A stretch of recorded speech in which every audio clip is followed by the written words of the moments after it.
ఏమిచ్చింది రేవంత్ రెడ్డి ప్రభుత్వం? బీర్ సీసాల ధర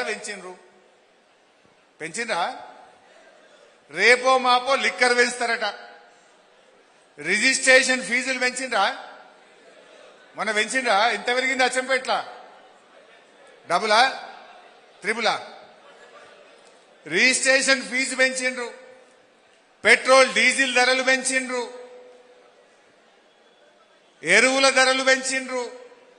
ఆర్టీఏ అంటే మీరు మోటార్ సైకిల్ కొనుక్కుంటే దానికి కూడా 10,000 వేసారు. ఇప్పుడు పెద్దగా కారు కొంటే 25,000, మోటార్ సైకిల్ కొంటే 10,000. ఆర్టీఏ ఛార్జీలు పెంచిండ్రు.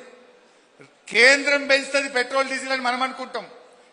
బీజేపీ పెంచింది, రేవంత్ రెడ్డి పెంచిండు. మొన్న పెరిగిందా? ఇప్పుడు 5 సార్లు. ఈ 5 సార్లు పెరిగిన దాంట్లో రేవంత్ రెడ్డి పెంచిన విలువ 2,000 కోట్లు పెట్రోల్ డీజిల్లో. పెట్రోల్ డీజిల్ పెంచిండు, రిజిస్ట్రేషన్ ఫీజు పెంచిండు, ఎరువుల ధరలు పెరిగినాయి, ఆర్టీఏ ఛార్జీలు పెరిగినాయి, మద్యం ధరలు పెరిగినాయి. ఇవన్నీ చాలేయట. భూమి మీద కూడా పన్నేస్తారట. భూమి శిస్తు మళ్ళా తెస్తారట. తేవాలనా? భూమి శిస్తు మళ్ళా తెస్తాము అని మొన్న చెప్తున్నాడు పొంగులేటి. ఇది ఆ భూమి శిస్తు మళ్ళా తెస్తారని పేపర్లో వార్త చదివితే నాకు ఒకటి యాదికొచ్చింది. వెనకట ఏదో ఆ జుట్టు మీద పన్నేసింది చూడు ఔరంగజేబు, దాని లెక్కున్నది ఈ రేవంత్ రెడ్డి ప్రభుత్వం. కేసీఆర్ ఏమో భూమి మీద శిస్తు తీసేసి, నీటి తీరువా తీసేసి, రైతుకు అన్ని రకాల మేలు చేసి, ఉల్టా భూమి నీ చేతిలో ఉంటే నీకే రైతు బంధించిండు కేసీఆర్. ఈ భూమి మీద ప్రపంచంలో ఏ నాయకుడు చేయని పని భూమి ఉన్న రైతుకే డబ్బులు ఇచ్చిన ఒకే నాయకుడు కేసీఆర్. భూమి శిస్తుది, భూమి మీద పన్ను తీసేసిండు, కాలువ ద్వారా నీళ్లు వస్తే నీటి తీరువా తీసేసిండు, రైతుకే డబ్బు ఇచ్చిండు. కానీ రేవంత్ రెడ్డి రైతు బంధు 3 సార్లు ఎగబెట్టిండు. ఇప్పుడు మళ్ళా భూమి శిస్తు తెస్తారట, భూమి మీద పన్ను కట్టాలన్నట. ఎంత తుగ్లక్ పని కాదా ఇది? రేవంత్ రెడ్డి ఎట్లుందంటే ఆ హైడ్రాలో రేవంత్ రెడ్డి మనకు హిట్లర్ లాగా కనబడతాడు. ఇప్పుడు భూమికి పన్నేస్తే అది ఔరంగజేబు లెక్క కనబడతాడు. ఇక ఇది ఏంది? ప్రజల జేబులు ఖాళీ చేసే ఔరంగజేబు విధానాలు తప్ప ఇంకేమైనా ఉన్నదా? ఎందుకంటే జుట్టు మీద పన్నేస్తేనే అప్పుడు ఇప్పటికీ చెప్పుకుంటున్నాం. రేపు కూడా తరతరాలు రేవంత్ రెడ్డి చేసే తుగ్లక్ పనులకు వీడొక హిట్లర్, వీడొక ఔరంగజేబు లాంటోడని రేపటి తరాలు చెప్పుకునే పరిస్థితి ఈ రోజు రేవంత్ రెడ్డి చర్యల వల్ల ఉన్నది. అసలు ఎవడన్నా నేను హిట్లర్ను, నాకు హిట్లర్ ఆదర్శం అంటే ఎవడన్నా ఓటేస్తాడు? జర్మనీ దేశము ఇప్పటికీ, జర్మనీ 80 ఏళ్ల తర్వాత కూడా హిట్లర్ చేసిన ఆగడాలకు, హిట్లర్ చేసిన తప్పులకు యావత్ ప్రపంచానికి జర్మనీ క్షమాపణ చెప్తూనే ఉంటది. ఇప్పటికీ క్షమాపణ చెప్తుంది. మరి రేవంత్ రెడ్డి ఏమంటాడు? ఆ హిట్లర్ నాకు ఆదర్శం అంటాడు. జర్మనీ దేశంలో ఎవడన్నా హిట్లర్ను మెచ్చుకుంటే, హిట్లర్ను పొగుడితే మనం తీసుకుపోయి జైల్లో వారెత్తారు. ఈయనంటాడు నాకు హిట్లర్ గొప్పోడు, హిట్లర్ను చూసే నేను హైడ్రా పెట్టినా అంటాడు. ఈ రకంగా మాట్లాడితే వాడు రేపు ఏమైతుంది? ఒకటి మాత్రం ఖాయం, రేవంత్ రెడ్డి ఓడుడు ఖాయం. ఎట్లయితే జర్మనీ దేశం 80 ఏళ్ల తర్వాత ప్రపంచానికి క్షమాపణ చెప్పిందో, రేవంత్ రెడ్డి 5 ఏళ్ల పాలన ఫలితం ఇంకో 50 ఏళ్ల దాకా కాంగ్రెస్ పార్టీ తెలంగాణ ప్రజలకు క్షమాపణ చెప్తూనే ఉండాలి. ఆ పరిస్థితి తెస్తున్నాడు. అందుకే మన కేసీఆర్ మొదట్లో ఒక మాట అన్నాడు, నన్ను దించుతారట అంటే, నిన్ను అసలే దించంరా భయ్, నువ్వే ఉండాలి 5 ఏళ్ళు అన్నాడు. ఎందుకు అంటే ఇదే జరుగుతుంది. నువ్వు ఇట్లా చేస్తావని కేసీఆర్ ముందే కసి గుర్తుపట్టిండు. అందుకే ఇవాళ ఈ రకమైనటువంటి పరిస్థితి నెలకొన్నది. సో మిత్రులారా, ఇలా ధరలు పెంచుడు తప్ప, ప్రజల జేబులు ఖాళీ చేసుడు తప్ప కొత్తగా వచ్చింది ఏమున్నది? ఉన్న పథకాలు బంద్ పెట్టిండు, ధరలు పెంచిండు, పేదల జేబులు ఖాళీ చేసిండు. అంతెందుకే రియల్ ఎస్టేట్ నడుస్తుందా ఇప్పుడు అచ్చంపేటలో? కేసీఆర్ ఉన్నప్పుడు ఎంత ఉండే భూమి ధర, ఇవాళ ఎంత అయింది? ఏంటిది? అవి తర్వాత ఇండివిజువల్ తర్వాత మాట్లాడదాం.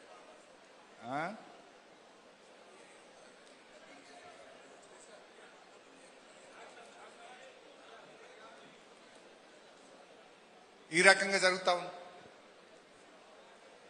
పాలమూరు రంగారెడ్డి ప్రాజెక్ట్, రేవంత్ రెడ్డి మాటలు ఎక్కువ. 2.5 ఏళ్ళైంది ముఖ్యమంత్రి. ఏమైనా నీళ్ళు వచ్చినాయా పాలమూరు జిల్లాకు? 2.5 ఏళ్లలో ఒక ప్రాజెక్ట్ ఏదైనా పూర్తయిందా? ఇలా బీఆర్ఎస్ వచ్చినాక ఈ తెలుగుదేశం, ఈ కాంగ్రెస్ పుణ్యమే పాలమూరు వలసలు. కేసీఆర్ గారు మా నిరంజన్ అన్నను, మా శ్రీనివాస్ గౌడ్ అన్నను, మా మర్రి జనార్దన్ రెడ్డి గారిని, మా అందరిని రోజు పిలిచి మీటింగ్ పెట్టి పెండింగ్ ప్రాజెక్టులు, ఆ ప్రాజెక్టుల పేరు మారింది కాంగ్రెస్ వాళ్ళ పుణ్యమాని. మీరేం చేస్తారో నాకు తెలియదు. ప్రాజెక్టుల దగ్గరనే పండుకోండి, అక్కడనే ఉండండి, రాత్రింబవళ్ళు కష్టపడండి. ఆ ప్రాజెక్టులు పూర్తి కావాలని కేసీఆర్ మాకు ఆదేశం ఇచ్చాడు. కల్వకుర్తి, నెట్టంపాడు, భీమా, కోయిల్ సాగర్, ఎప్పుడూ వెనకడెప్పుడో ఎన్టీ రామారావు కొబ్బరికాయ కొట్టిండు, తర్వాత చంద్రబాబు కొబ్బరికాయ కొట్టిండు, తర్వాత రాజశేఖర రెడ్డి కొబ్బరికాయ కొట్టుడు, శిలాఫలకాలు పెట్టుడు. నీళ్ళు వచ్చినాయా? 30 ఏళ్లు కల్వకుర్తి, నెట్టంపాడు, భీమా, కోయిల్ సాగర్ అన్ని గవర్నమెంట్లు కలిపి 27,000 ఎకరాలకు నీళ్లు ఇచ్చింది. 27,000 ఎకరాలు. కేసీఆర్ ఆదేశంతో మేమందరం పోయి ఆ జొన్నల బోగుడ పంప్ హౌస్ దగ్గర చూడ్డానికి పోతే ఆయనకి అన్ని గబ్బిలాలు లేచినాయి పైకి. అంటే గన్ని రోజులే అది మూలకు పడి, దాని పని జరగక మూలకు పడి గబ్బిలాలమయమైంది. ఆడ బండుకొని రాత్రింబవళ్ళు ఆ పెండింగ్ ప్రాజెక్టులను రన్నింగ్ ప్రాజెక్టులుగా మార్చి 5 ఏళ్ల లోపలనే 6,50,000 ఎకరాలకు నీళ్లు ఇచ్చింది బీఆర్ఎస్ ప్రభుత్వం. 27,000 ఎక్కడ, 6,50,000 ఎక్కడ? మీరు 27,000 ఇస్తే 30 ఏళ్లలో మీరు 27,000, 5 ఏళ్లలో 6,50,000 ఎకరాలకు నీళ్లు ఇచ్చినాం. చెక్ డ్యాములు కట్టినాం, చెరువులు బాగు చేసినాం, కాలువలు తవ్వినాం, పాలమూరు రంగారెడ్డి ప్రాజెక్టును స్టార్ట్ చేసినాం. ఇదే కాంగ్రెస్ వాళ్ళు కాళ్ళలో కట్టెలు పెట్టి కేసులు వేసిండ్రు. అయినా కూడా కేసీఆర్ గారు ఒప్పించి మెప్పించి ప్రాజెక్టు పనులాగద్దని, మేం మంచినీళ్ల కోసం కడుతున్నామని కింద మీద పడి కేసీఆర్ గారు పాలమూరు రంగారెడ్డి ప్రాజెక్టును దాదాపు 70-80% పూర్తి చేసింది. నడుస్తున్న పని శాత కాదా నీకు? 5 రిజర్వాయర్లు పూర్తి చేసినాం, టనెళ్లు పూర్తి చేసినాం, పంప్ హౌజులు పూర్తి చేసినాం, మోటార్లు పెట్టినాం, సబ్ స్టేషన్లు కట్టినాం. ఇంత కాల్వలు తవ్వి నీళ్ళు ఏ శాత కాదు నీకు. ఈ పుణ్యాత్ముడు మొన్న వచ్చి అంటాడు, మొన్న తిరిగిండి అంతొచ్చి తిరిగి నాకు ఈ ప్రాజెక్టును అర్థం చేసుకోవడానికి 2.5 ఏళ్లు పట్టిందట. దీనికి నీకు సమజ్గానికే 2.5 ఏళ్లు పట్టింది. నల్లమల బిడ్డ అంటావు, పాలమూరులో ఉట్నా అంటావు, నీకు అర్థమైతందుకే 2.5 ఏళ్లు అయితే పూర్తయ్యే వరకు ఎన్ని ఏళ్లు కావాలి? నువ్వు చేసే ముఖమేనా? అంత తిరిగి ఏం చెప్పిండు? భూసేకరణ తొందరగా పూర్తి చేయండి, ల్యాండ్ ఎక్విజేషన్ పూర్తి చేయమంటుండు. అసలు మీకు తెలవాలి, అసలు పాలమూరులో ఎంత భూసేకరణ? 27,081 ఎకరాలు మన గవర్నమెంటే భూసేకరణ చేసింది. 27,081 ఎకరాల భూసేకరణ మనమే పూర్తి చేసినాం. ఏం మరైనా పూర్తి చేయమంటున్నావా? సైగా చేసినట్టు అనిపించింది, ఇక పూర్తి చేస్తా.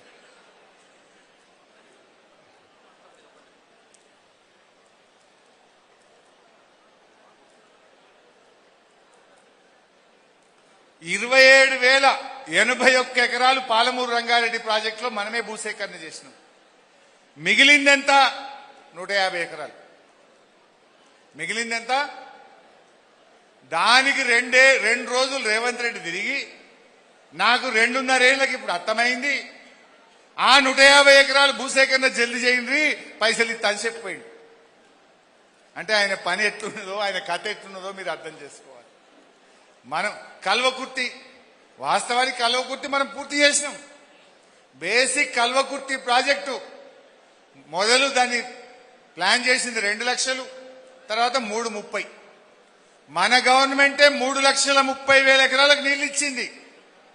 తర్వాత కేసీఆర్ గారు అటు కల్వకుర్తి నియోజకవర్గానికి ఎక్స్టెన్షను, ఇక్కడ అచ్చంపేట నియోజకవర్గానికి లిఫ్ట్లు ఇచ్చి దీన్ని ఫర్దర్ గా పెంచాలనుకున్నాం మనం.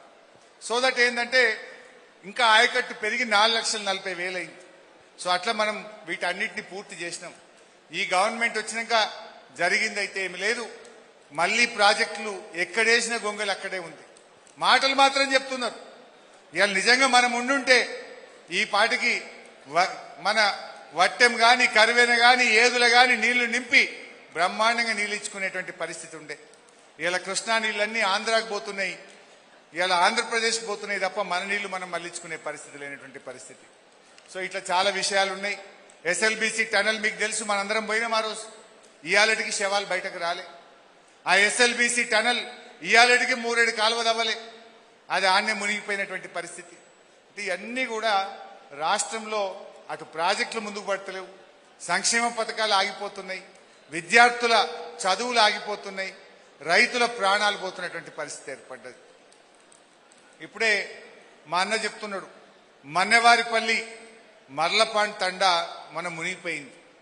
దాదాపు 5 కోట్ల రూపాయల నష్టం జరిగింది. రేవంత్ రెడ్డి వచ్చి ఏం చెప్పిండట, 15 రోజుల లోపలనే మీకు పైసలు ఇస్తా అని చెప్పిండు. వచ్చినాయా పైసలు? వచ్చినాయా? 15 రోజులు ఇస్తా అన్నాడు. ఇవాళకి ₹1 రాలే. మా జనార్దన్ అన్న బీఆర్ఎస్ పార్టీ వచ్చి ఇంటికి 25 కిలోల బియ్యం ఇస్తే గద్దిన్నారు తప్ప గవర్నమెంట్కి అయితే ₹1 రాలే. అంటే రేవంత్ రెడ్డి అన్ని గిట్లే ఉంటాయి. మా పటాన్ చెరువులో ఒక ఫ్యాక్టరీ ఉండే, దాని పేరేందో ఉండే, సిగాచి. దురదృష్టవశాత్తు ఆ సిగాచి ఫ్యాక్టరీ ఏమైంది, యాక్సిడెంట్ అయ్యి 54 మంది చనిపోయారు. 54 మంది చనిపోయారు.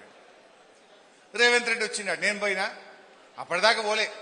నేను పోయి గవర్నమెంట్ ఏం చేస్తుంది, గడ్డి వీక్తుందా, రారా, హైదరాబాద్ పక్కనే అయితే ఏం చేస్తున్నావు రా, నేను గట్టిగా తింటే అప్పుడు తెల్లారొచ్చిండిగా. వచ్చి ఏం చేసిండు, 54 కుటుంబాలకు మనిషికి ₹1 ఇస్తున్నా అని చెప్పిండు. ఒక్కొక్కరికి ₹1 ఇస్తా అన్నాడు. ఈ జూన్ 30 ఇంకొక వారం అయితే ఏడాది అవుతుంది. ఇది వరకు పైసలు రాలేదు. ఆ కంపెనీడు వచ్చిన ఇన్సూరెన్స్ 20-30 లక్షలు ఇచ్చిండు తప్ప రేవంత్ రెడ్డి ₹1 కూడా ఇవాళకి సిగాచి ఫ్యాక్టరీకి ఇవ్వాలి. ఏడపోయినా గింతే చెప్పుడే తప్ప వెనుకకు మళ్ళీ చూసుకుని లేదు. నేను ముఖ్యమంత్రిని, ఆ కుర్చీ నీకు ఇచ్చేది లేదు రేవంత్ రెడ్డి, ఎట్లాగూ ఆ కుర్చీ ఇచ్చేది పోతుంది నువ్వు చేయంగా. ఎవడన్నా ముఖ్యమంత్రి చెప్తే బరాబర్ పని అవుతుంది, ముఖ్యమంత్రి చెప్తే జీవో, ముఖ్యమంత్రి చెప్తే ఆర్డర్ అనుకుంటారు. నువ్వు మర్లపాటి తండగా చెప్పిపోతే ₹10 రాకపోయే, సిగాచి ఫ్యాక్టరీ కాడ చెప్తే ₹1 రాకపోయే, రైతులకు 9,000 కోట్లు 45 రోజులు వేస్తా అంటే అది రాకపోయే, దేవుని మీద ఒట్టు పెట్టి రుణమాఫీ చేస్తా అంటే అది మోసం అయిపోయాయి. అసలు ఒక్కటన్నా నువ్వు నిలబడ్డవా? బాధపడేది ఏంటంటే నల్లమల పేరు ఖరాబ్ చేస్తున్నాడు. నల్లమల ప్రజలంటే నీతి నిజాయితీ ధర్మం తప్పనోళ్ళు, మాట తప్పనోళ్ళు, అబద్ధం ఆడనోళ్ళు. ఈ రేవంత్ రెడ్డి నల్లమల అని చెప్పుడు అన్ని నల్లికుట్ల పనులు చేసుడు, అంత ఆగం. సో ఏది ఏమైనా ఇలా మీ అందరి పట్టుదల, ఇంతసేపు అయినా 4 అవుతున్నా ఒక్కరు కదలకుండా విన్నరంటేనే రేపు ఖచ్చితంగా అచ్చంపేట మీద ఎగిరే జెండా గులాబీ జెండా అని అర్థమైపోయింది. మన ప్రభుత్వం వచ్చి తీరుతుంది. మనం కానీ పనిచేయాలి, గట్టిగా చేద్దాం. ఎట్లా గెలవాలి? మళ్ళీ గెలిస్తే 100 సీట్లతో బీఆర్ఎస్ పార్టీ మళ్ళీ అధికారంలోకి రావాలి. రేవంత్ రెడ్డి సీటు కూడా మనమే గెలవాలి. గెలుస్తామా గెలవమా? గెలిచిన ఇది వరకు మీకు తెలుసు కదా, కొడంగల్ నేనే ఇన్ఛార్జ్. అప్పుడు కొడంగల్ 9 నెలలు పనిచేస్తే కొడితే అప్పుడు ఏమన్నాడు తెలుసా, ఓడిపోతే రాజకీయ సన్యాసం తీసుకుంటా అన్నాడు. ఓడగొట్టినాం, తీసుకున్నాడా?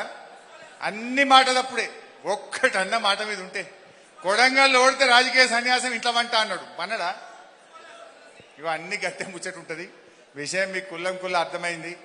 మంచిగా ఇప్పుడైతే ఎస్ఐఆర్ ప్రోగ్రాంలో పాల్గొనండి. మన పార్టీ సింపథైజర్స్, మన పార్టీ రైతులు, మన కుటుంబ సభ్యుల ఓట్లు ఒక్కటి కూడా మిస్ కాకుండా చూడండి.